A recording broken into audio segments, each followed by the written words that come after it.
I pulled my sister's boyfriend from a car wreck. Now she's telling everyone I caused the accident because I was jealous of their relationship. 3 weeks ago, I was driving home from a late shift when I saw the accident. A car had veered off the road and slammed into a tree. The front end crumpled like paper. I pulled over, called 911, and ran toward the wreckage. It wasn't until I reached the driver's side door that I recognized the car my sister Megan's boyfriend Tyler's red decision. He was slumped over the wheel, blood streaming from a gash on his forehead, the smell of alcohol heavy in the air. Tyler, can you hear me? I shouted, trying to pull open the door. It was jammed, but I could see smoke starting to curl from under the hood.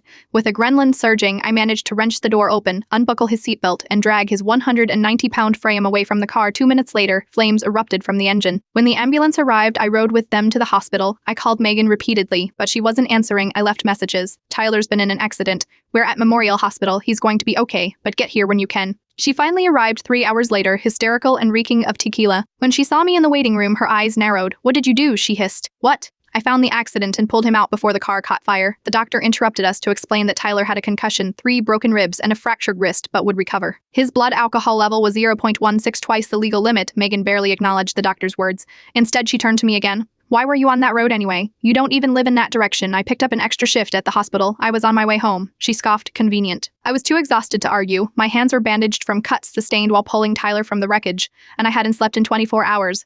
I left assuming she was just emotional and would call to thank me later. I was wrong. Yesterday, my phone exploded with messages from family and friends. According to Megan, I had been stalking Tyler that night, forced him off the road in a jealous rage, and then pretended to be the hero by pulling him from the wreck I had caused. My cousin forwarded me Megan's Facebook post, still processing the trauma of almost losing the love of my life when my own sister tried to kill him out of jealousy. She's always wanted what I have. Now she's trying to paint herself as the hero. The police are investigating. I was stunned. Tyler and I barely know each other. I've met him maybe 5 times in the 8 months they've been dating. Here is no history, no tension, nothing that could even hint at this insane narrative. I called Tyler's hospital room, thinking surely he would set the record straight. A nurse answered and informed me that I'd been placed on a restricted contact list at the request of the patient. When I tried calling Megan, my number was blocked. My parents called not to thank me for saving Tyler, but to ask my side of the story, because there are always 2 sides. I sent Megan one last text from my work phone.